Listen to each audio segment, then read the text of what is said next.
Hi everyone, I'm Rachel. I am a host mom and I have decided to make some videos for YouTube on things that would be helpful for a host family and for au pair candidates. So I hope you find these videos helpful.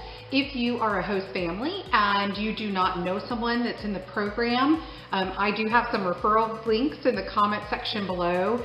If you know someone, please use their referral code. But if you don't let those referrals go to waste. So please consider using my referral code.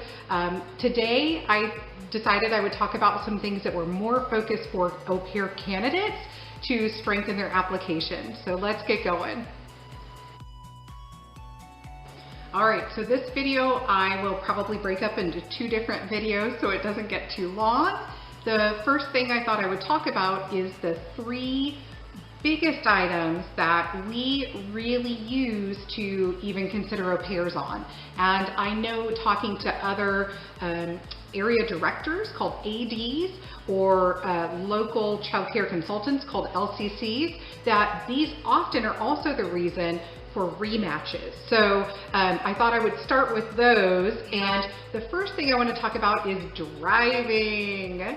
So this is really a big issue, especially if you are living somewhere that is not a major city, a big city that doesn't have good public transportation, that you will be expected most likely to drive a car, and not just drive a car, but drive a car with children in it. The one thing that my au pairs have told me to really make sure that the au pair candidates understand is that driving in America, very different than driving back home, and it's very difficult. I know there are some countries, like some of the European countries, that have very rigorous standards and requirements prior to getting a driver's license, and those countries are probably more similar, like Germany, Austria, to driving here in the US. But there are countries where it's very different. In particular, my au pairs have been Latin American au pairs, and they can really tell you that it's very difficult to drive here. I don't even consider it au pair unless they have over a year experience. Most of them more than 2 years experience. They're driving every day. They are driving multiple times a week. They're driving distances. They're driving in the city. And that is because it's going to be the closest thing to replicate driving here in the US. So what I would recommend if you're a candidate wanting to be an au pair is that, first of all, when you first start thinking about this, consider getting your driver's license. Get it early. Don't wait. Because in the computer, when we pick filters, we pick how many years driving experience we would consider. So if you've only had your driver's license a year, many families will probably not consider you. So get your driver's license early. And in addition to that, practice often. It doesn't matter if it's your family's car, if it's your sister's or brother's car, or your parents' car. Practice, practice, practice, practice, practice, because that really is one of the bigger issues that leads to rematch for au pairs and families.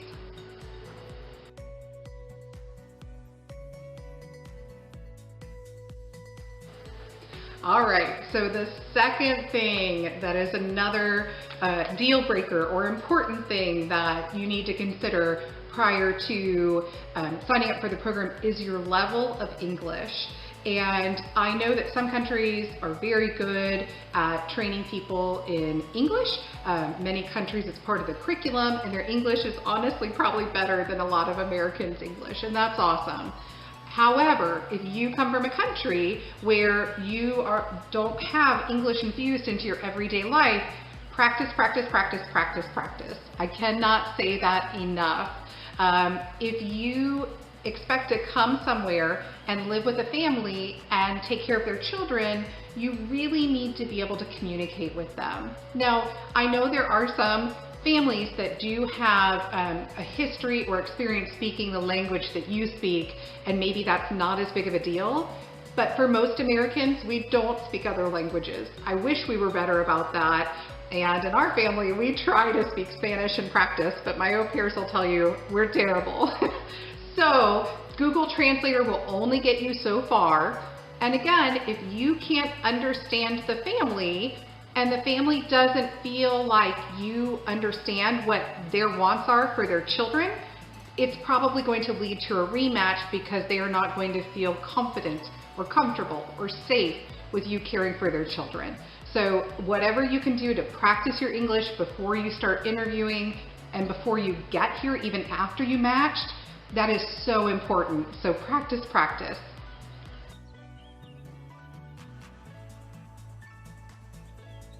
All right, number 3. This is another important thing. Childcare experience. This will probably be one of the big things that families look at. They want to make sure that you have the similar experience of childcare to whatever their children's situation is, arrangement is. So for example, if they have a child that is 3 and 5, they're going to want to see that you have experience watching a child that's 3 and 5.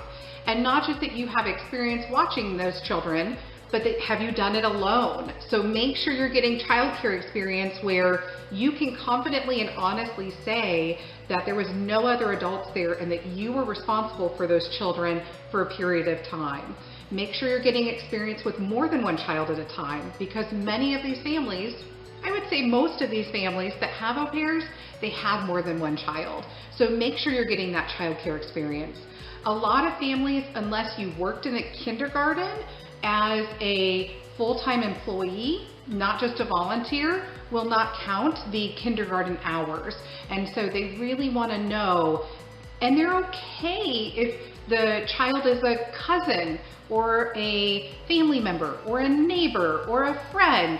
It doesn't matter. Just get as much childcare experience that you can honestly say on your application that you love to surround yourself with children, you like to take care of children, and you have lots of experience taking children by yourself. All right, so those were my 3 things that I think are the most important things that families probably consider when looking for au pair candidates and setting their filters and their programs to look for au pairs. And those things will set you far and above a lot of other candidates. Please give this video a thumbs up, like it, please share it so this can be hopefully helpful to other candidates for au pairs. And I will do a second video that I talk a little bit more about when you make your profile, things that really catch my eye, the good and the bad that I see on profiles to help bolster or strengthen your profile. So I hope you found this video helpful, and I will see you again next time. Thank you, take care.